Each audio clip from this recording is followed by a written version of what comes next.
Байцхан өнөөдрийн бичлэгийг өргөхөд бэлэн боллоо. 2019 оны 20 дугаар сарын 4-нд даваа гараг Хятадын цагаан сарын өмнөх өдөр байлаа. Энэ бол дэлхий дээрх хүмүүсийн хувьд хамгийн чухал, хамгийн хүндэтгэлээ тэмдэглэдэг баяруудын нэг. Гэхдээ яг ийм дулаахан баярын уур амьсгал донд Нью-Йорк хотын Манхэттен дээр аимшигтай зүйл болж байсан юм. Ганцаараа амьдардаг 65 настай хятад эмэгтэй нэг өдөр гинт алга болчихжээ. Гэр бүлийнхэнд нь ямар ч мэдээ алга, ямар ч уулмар огт бүлтгээгүй. Ээж нь гинт алга болсон том хүн хэд түгшиж эхэлсэн байна. Тэр хэдэн өдөр дараалан ээжигээ хайгаад хотын өнцөг болон бүрээр явсан ч ямар ч үр дүн гарсангүй. Эцэст нь зөвхөрсөн хүү цагдаад очиж албан ёсоор сургаггүй болсон гэж мэдүүлэг өгсөн байна. Удалгүй цагдаа нар аимшигтай зүйл олно гэж хинч төсөөлөөгүй. Нью-Жерси мужийн нэг тансаг орон сууцны гаднах хогийн самнаас эмэгтэй өмхөрч ялзарсан зогцолцсон юм. Тэр газар нь түүний амьдардаг газраас маш хол байлаа. Ингээд энэ эмгэнэл нууцлаг өхөл цагдаа нарыг маш төвөгтэй хүн бүрдэн шалгалт руу оруулжээ. Мөрдөн байцаал дургшлах тусам нуугдсан үннүүд нэг нэгээр эл болж цагдаа нар эцэст нь аимшигтай бодит үнэндээ нүүр тулсан байна. Энэ харгас аллахын хэрэгт нь хэн байсан гэж бодож байна. Хохирогч эмэгтэйг Нью-Йорк хотод олон жил амьдарсан 65 настай Паула гэдэг хүн Америк төрж өссөн хятад эмэгтэй байсан. Паула 1980 онд өөрөөр хэлбэл 26 настайдаа хятад эрэгтэй Филипптэй гэрлэжээ. Олон жилийн турш мөнгө цуглуулж хөдөлмөрсний эцэст Паула Филипп хоёр 1987 онд Манхэттны Трайбека гэх бүсэд байдаг 2 давхар барилга худалдаж авсан байна. Тэд бүр байгаа бүх хөрөнгөө шахаад авчээ. Тэр жилдээ тэд сургуулийн хэрэгслийн чиглэлээр бизнес эхлүүлж өөрсдийн компани байгуулсан байна. Тэд тасралтгүй зүтгэж компани наажмаар байр суурь олж доктортой өсөж эхэлсэн. Захиалга нэмэгдэж хэрэглэж ойширч ашиг нь эрс үсжээ. Олсон мөнгөө ухаалгаар хөрөнгө оруулж үйл хөдлөх хөрөнгө нэмж авч эхэлсэн. Ингэснээр тэд хөрөнгөө улам зузаатгасаар байжээ. Ийм амжилтынхаа ачаар тэд санхүүгийн хувь санаа зовох зүйлгүй нийлээд тав тухтай амьдрах болсон. Бүх зүйл доктортой болсны дараа тэд одоо хүүхэдтэй болох зөв үеийг шийджээ. 1993 онд Паула анхны хүү Брэндонийг төрүүлсэн байна. Брэндон бол гэр бүлийн баяр баясгалан бахархал нь байжээ. 4 жилийн дараа 1997 онд Паула хоёр дахь хүү Жаредыг төрүүлсэн. 2008 онд нөхөр Филипп уушгины хорт авдраа нас баржээ. Түүнээс хойш Паула ганцаараа компанийн ажлыг үргэлжлүүлж бүр амжилттай бизнес эрхлэгч болсон байна. Ажил нь маш завгүй байсан ч тэр хоёр хүүхдийн ээжийн үргийг хизээж орхисонгүй. Тэр Брэндон Жаред хоёрыг өсгөхөд бүхнээ зориулж хоол хүнс хэрэгцээ шаардлага гээд жижиг зүйлсийг хүртэл нарийн анхаарч боловсрол хөгжилд нь маш их цаг зарцуулдаг байжээ. Тэр хүүхдүүдээ аавгүй өссөн гэж өөрсдөө дутуу мэдрэх ёсгүй гэж бодож ээж аав хоёр талын хайрыг нөхөж өгөхөөр хичээдэг байсан. Аз болж хоёр хүн хүмүүжлтэй бусдыг ойлгодог сайн хүүхдүүд байжээ. Хоёулаа сайн сурч эцэст нь сайн дүнтэйгээр нэр хүндтэй их сургууль орсон. Паула хоёр хүүгээр үнэхээр их бахархдаг байлаа. Хоёр хүн том болж өөрийн замаар явж байгааг хараад Паула дотроо их амар амгалан мэдэрчээ. Би их хүний үүргээ биелүүлж эхлэе. Хүүхдүүдээ сайн хүн болгож өсгөж эхлэе гэж тэр боддог болсон байна. Тиймээс тэр одоо үлдсэн амьдралаа тайван идэх цаг нь болсон гэж боджээ. Ингээд Паула өөрийн болон нөхрийнхөө босгосон гэр бүлийн бизнесийг Брэндон Жаред хоёрт аажмаар шилжүүлж өгөх төлөвлөгөө гаргасан байна. Гэтэл бүх хүн баяр тэмдэглэж байхад Паулагийн том хүү Брэндон бүр эсэргээрээ санаан зовж айц төгшөрдөнд байлаа. Тэр ээжигээ сургаггүй болсон гэж мэдүүлэхээр Нью-Йоркийн цагдаагийн 1-р дүргийн хэлтсийн арангуйч очижээ. Брэндон нүүрэн цанхиж хоолон чичирсэн байдалтайгаар цагдаад ингэж хэлжээ. Ээж маань бас ээжийн маань машин хэд хоног ямар ч сургаггүй алга болчихлоо. Тэр ээжигээ хамгийн сүүлд гэрт нь харсан өдөр нь өнгөрсөн пүрэв гараг байсан. Тэр өдөр нь 1-р сарын 31 байсан бөгөөд түүнээс хойш Паула уцаа аваагүй. Брэндон ээж рүүгээ олон удаа залгасан ч бүгд дуучууд руу шилжээд огт холбогдоогүй. Санаан зовоод Брендон өөрөө шууд ээжийнхээ байранд очиж үзжээ. Гэтэл гэр нь оосон ээжийнхэн сурагч алга ямар нэг мөрч олдоогүй. Тэгээд Брендон дүү болох Жаредаасаа ээж хаана байгаа юм бол чи мэдхүү гэж асуухад Жаред толгой сэгсрээд би мэдэхгүй. Би ч бас хайж байгаа гэж хэлсэн байна. Компани ажилчид нь цагаан сарын амралтаар амарч байсан болохоор ээжигээ хаашаа явсан талаар тэндээс ч ямар ч мэдээлэл олдоогүй. Брендон цагдаад мэдүүлэх өгөх үед ээж нь сургаггүй болоод нийтдээ 4 хоног байсан бөгөөд хинч түүний хаана байгаа, юу болсон гэдгийг огт мэдээгүй байлаа. Брендон хэлэхдээ сүүлийн хэдэн өдөр өөрт нь байнга муу ёрийн мэдрэмж төрөөд төгшөрдүнд амьдарсан гэд. Тэр ээжид минь аимшигтай юм болсон байх гэж бүр итгэж эхэлсэн байна. Учир нь Паула бол угаасаа бүх юмаа төлөвлөн шийдэх хүн. Ялангуяа цагаан сар шиг чухал баярын үед гинэт алга болно гэдэг бол огт байж боломгүй зүйл. Брендоны мэдүүлгийг хомгцаа Нью-Йоркийн цагдаа нар Паулагийн тачирхалтай сургаггүй алга болсон хэрэг дээр анхны мөрдөн шалгалтаа шууд эхлүүлжээ. Цагдаа нарын хамгийн түрүүнд хийсэн зүйл нь Паулагийн гар утасны болон банкны картын гүйлгээний мэдээллийг шалгасан. Шалгаад үзтэл үнэхээр хэсэгтэй зүйл гарч иржээ. 1-р сарын 31-ээс хойш Паулагийн улмаар тасарсан байна. Ямар ч утасны дуудлага хийгдээгүй, мессеж авлаагүй, банкнаас мөнгө аваагүй, карт уншуулж юм ч аваагүй. Паула шиг хүн ингэж гинэд ямар ч уул мөргөө болчихно гэдэг итгэмээргүй санагдаж байлаа. Дараа нь цагдаа нар Паулагийг таньдаг, байн харцдаг хүмүүс рүү холбогдож шалгаж эхэлжээ. Гэхдээ харамсалтай нь алга болохоос өмнөх хэдэн өдөр түүнийг харсан хүн нэг ч байгаагүй. Гисэн цагдаа нар бууж өгсөнгүй. Тэд Паулагийн хоёр хүү Брендон, Жаред хоёртой хамт Манхэттен дахь Паулагийн байранд очиж газар дээр нь шалгалт хийхээр шийдсэн байна. Байр нь гаднаас харахад хэвийн хаалга онгойлгож ивдсэн улмурч алга. Ноцолсон шинж байхгүй. Цус, мөн эвдэрсэн эзүүл огт байхгүй. Бүх зүйл яг л Паула түр гараад одоо орж ирэх гэж байгаа юм шиг харагдаж байлаа. Гэтэл мөрдөн шалгалт мухардалд орж байх шиг санагдсан яг тэр үед гинтийн нэг сэжүр гарч иржээ. Цагдаа нар Паулагийн ойр дотны хүмүүсийг шалгах явцдаа Жаредийн машиныг ч давхар нэгтгэхээр шийдсэн байна. Ингэхдээ түүний машины багаж ажиллаж байгаад Паула алга болохоос өмнө өмсөн байх магадaltaй хувцснуудыг олжээ. Хамгийн ноцтой нь тэр хувцсан дээр хатсан цус шиг толд байсан юм. Ингээд байдал огцом ноцтой болж эхэлжээ. Энэ хувцас яагаад машины багаажинд байна гэж асуухад Жаред тодорхой хариулт өгч чадсангүй. Тэр асуултаас бултаж тойруулж ярьсаар байв. Гэхдээ цагдаа нар одоохондоо баримт хангалтгүй байна гэж үзсэн байна. Тиймээс цагдаа нар Жаредийг шууд баривчлахгүй түүнийг сэрдэж буугаа мэдгдэлгүйгээр нууцаар сэжигтнээр бүртгэжээ. Мөрдөн шалгах явцдаа цагдаа нар Паулагийн нэрээр байдаг бүх үйл хөдлөх хөрөнгийг шалгаж энэ сураггүй алга болсон явдалтай холбоотой байж болох газруудыг шалгаж эхэлсэн. Үйл хөдлөлийн бүртгэлээс тэд нэг зүйл олж мэдсэн байна.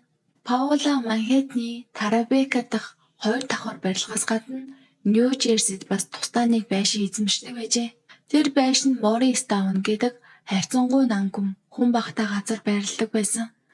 Манхэттен шиг үүмэнтэй хот биш, харин өтгөн модтой ойгоор үргэлжлэгдсэн айлууд зүүн.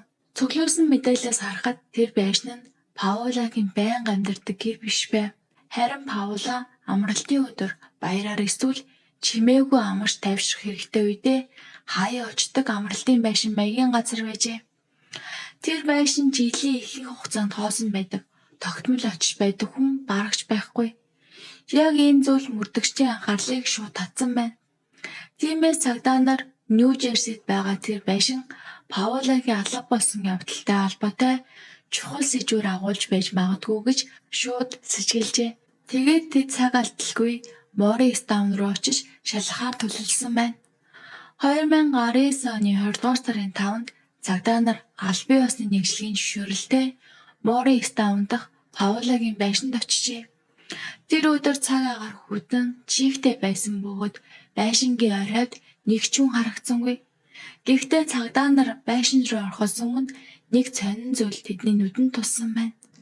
Машинаас буугаад л тэд өмхийн үнэр мэдэрчээ.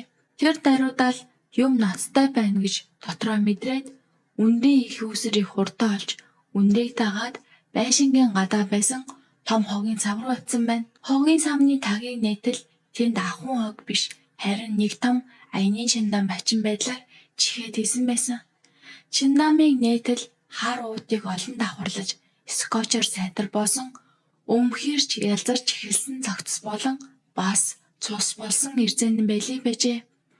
Үнэр нь хэтэрхий хүчтэй байсан тул цагдаа нар шууд хамгаалтын маск зүүхээс өөр аргагүй болсон. Энэ бол огт сандраад хийсэн үйлдэл биш байлаа. Харин маш сайн төлөвлөж зориуд нуусан, зориуд даллсан ажил байсан нэлт. Цогцос их муудсан байсан тул нүүр царайг нь таних боломжгүй болсон байв. Гэхдээ цогцсны биеийн хэмжээ, насны ойролцоо байдал мөн олдсон газрын ойролцоо Паулагийн эзүүлс байсан зэргийг харгалзаад цагдаа нар энэ чиндан доторх цогц нь сургаггүй байсан Паулагийнх байх магадлал маш өндөр гэж үзжээ. Цогцыг олмох цагдаа нар байшин руу орж нэгжлийг илүү наривчлан илүүсэн. Юуны түрүүнд тэд нэг зүйлийг анзаарсан байна. Цогцыг ороосон хар уудыг бооход ашигласан скотчтой яг адилхан төрлийн скотч байшингийн дотроос олцсон юм. Цагдаа нар гараж орчмыг шалгаж байхдаа нүдэнд бараг харагдахгүй шахам маш бүдэг цусны улмуур шалан дээрээс илрүүлжээ. Энэ нь юу гэсэн үг вэ гэхээр энд цус асгарсан боловч дараа нь маш сайн цэвэрлсэн гэсэн тохио байлаа. Ийм дүгнэлтийн үндсэн дээр цагдаа нар Паулагийн Манхэттен дахь байрыг дахин шалгахаар шийджээ. Энэ удаа тэд өмнөхөөсөө хавьгүй өргөн үрээтэй маш нарийн нэгжлэг хийсэн байна. Тэндээс тэд Мористаун дахь байшинд олдсонтой ижил төрлийн эрзэнэн байлиг болон ижил скотч олжээ. Мөн түүнчлэн хутга дээрээс нь айл байдаг хэмжээнээс хавьгүй их угаалгын бодис цэвэрлэгээний шингэн ариутгаж бодисууд байв. Тэд шинжилгээний багт хандаж люминал ашиглан байшин шалгуулахыг хүсжээ. Тусгай гэрлээр шалгахад галтайгооны шалнаас их хэмжээний цусны улмар илэрсэн байна. Хэд удаа цусыг цэвэрлсэн байсан ч энэ нь ганц хоёр тусал биш, харин нэлээд том талбайд тархсан байсан нь харагджээ. Ингээд цугларсан бүх баримтад тулгуурлаад цагдаа нар эцсийн нэг дүгнэлтэнд хүрсэн байна. Паулагийн Манхэттен дахь байр л жинхэнэ аллагын газар байсан. Үүний дараа цагдаа нар хайлтын үрийг тэлэх явцдаа Паула сургаггүй болох үедээ унаж явсан машиныг Манхэттений байрнаас холгүй газар салсан байна. Машиныг нэгжих үед багажинд орох хэвсэнд их хэмжээний цус шингэсэн байв. Ингээд тээшний цус Манхэттен дахь байрны улмаар Мористаун дахь байшингаас авсан дээжүүдийг бүгдийг нь шинжилгээнд л хийжээ. ДНХ-ийн хариу удалгүй гарсан байна. Жандарм доторх цогц бол үнэхээр Паулагийн цогц байсан. Задлан шинжилгээгээр аимшигтай үнэн ил болсон. Паулагийн биед олон удаагийн хутганы шарх, өөрөөр хэлбэл маш олон төсөл байв. Мөн толгойд нь мохоо зүйл захиулсан улмар байсан нь нас барахаас өмнө зодуулсан байж магадгүй гэлтгэн. Паулагийн жинхэнэ үхлийн шалтгаан нь хүзүүндээ авсан гүн хутганы шарх, түүнээс болж их хэмжээний цус алдсан явдал байсан. Паула хутгалуусын дараа шууд нас бараагүй. Тэр хэсэг хугацаанд тухайнтай амьд байж дараа нь нас барсан байна. Энэ бүх баримтуудаар нэмээд цагдаа нар өмнө Жаредийн машины багажнаас Паулагийн хувцсыг олсон байсан учраас Жаред тэр даруй гол шигтэн болж хуурлаа. Тэр мөчөөс эхлээд бараг бүх мөрдөн шалгалтын анхаарал Паулагийн хамгийн бага хүү, өөрөөр хэлбэл Жаред дээр төвлөрч эхэлсэн. Хангалттай баримт цугларсны дараа цагдаа нар 2019 оны 20 дугаар сарын 6-нд Паулагийн өвгөлтэй холбоотой гол шигтнүүдийг албан ёсоор зарлаж баривчилсан байна. Хамгийн чухал сэжигт нь 22 настай түүний бага хүү Жаред байв. Мөн Жаредийн найз бүсгүй 21 настай Кейтлин, түүнчлэн 18 настай эмэгтэй найз Женнифер хоёрч шууд холбоотой гэж тогтоогдсон. Паулагийн хөрөнгө мөнгөний асуудлаас болж маргаа үсээд алга болсон байж магадгүй гэж цагдаа нар үзсэн байна. Баривчлагдсны дараа Жаред Паулагийн өвгөлтэй холбоотой гэдгээ хатуу мэдсээр байлаа. Гэхдээ мөрдөгчд Жаредийн гар үсэг шалгаж байхдаа бүрч чихөөцмөр зүйл олж харсан. 1-р сарын 31-ний өглөө Жаред Google дээр судас бөглөрөх амь насны даатгал гэх мэт үгсийг хайж байжээ. Тэр өдөр оройн 7 цагийн үед Жаред эмэгтэй найз Женнифер лөө "Өнөө орой би юм хийнэ" гэж бичжээ. Дараа нь оройн 10 цаг 46 минутад дуусгалаа гэж дахин мессеж явуулсан байна. Шөнө дунд орчим Жаред найз бүсгүй Кейтлин рүү асуудлыг шийдлээ, хийж эхлэе. Эцэст нь эрх чөлөөтэй боллоо гэж бичжээ. Кейтлин хариу бичсэн нь бүхнийг цэвэрлчихсэн, хамгийн хэцүү нь машин тавьчих байсан гэв. Цагдаа нар бас камерын бичлэгүүд олж авсан байна. Бичлэг дээр гэмт хэрэг гарсан шөнө эмэгтэй найз Женнифер Паулагийн байранд машинаар ирж буй нь харагджээ. Дараа нь шөнийн 2 цаг 31 минутад өөр нэг камерт найз бүсгүй Кейтлин Паулагийн машины багажинд том чемодан хийж байгаа нь бичигджээ. Тэр даруй найз бүсгүй Кейтлин машинаа жолоодод Манхэттнийг орхиж Нью-Жерси чиглэл рүү явсан байна. Эцэст нь найз бүсгүй Кейтлин бацаалтын үед бүхнийг хүлээн зөвшөөржээ. Тэр Жаредыг Паулагийн алгын жинхэнэ хэрэгтэн гэж заагаад хэрэг хэрхэн эхэлж яаж дууссан талаар нэг бүрчлэн ярьжээ. Жаред түүнд "Би ээжигээ алчглаа" гэж хэлсэн байна. Тэд хүчтэй угаалгын бодис ашиглаад шал, галлогооны эсэг, цус асгарсан бүх газрыг арчиж угаажээ. Байрыг цэвэрлсэний дараа Жаред ээжийнхээ цогцыг том аяны чемодаанд хийж машины багажинд тавьжээ. Дараа нь тэр цогцыг нууж үлдсэн баримтыг устгахын тулд Нью-Йорк, Нью-Жерсигийн хооронд наастааш явж эхэлсэн байна. Хэргийн явж олон жил сунжирсны эцэст 2022 оны 9-р сарын 16-нд Жаред гинэд Манхэттны дээд шүүхтээр хүү амны эрэгт гин буруугаа хүлээн зөвшөөрсөн байна. 2022 оны 10-р сарын 18-нд шүүгч Жаредыг 20-р зэргийн хүү амны эрэгт буруутай гэж үзсэн. Түүнд 22 жилээс бүх насаар хоригдох ял оноосон байна. Мөн шүүгч Жаредийн өв залгамжлах бүх эрхийг хүчингүй болгож Паулагийн өвлөөс ямар ч ашиг хүртэх боломжгүй болгосон. Ингээд энэ эрэг аль биесээр хаагдчихжээ. За ингээ өнөөдрийн бичлэг маань энэ үрээ дуусаж байна.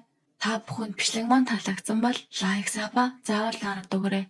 За мөн би Instagram маяг үлдээсэн болохоор та намайг заавал дагаад өгөөрэй. Баярлалаа.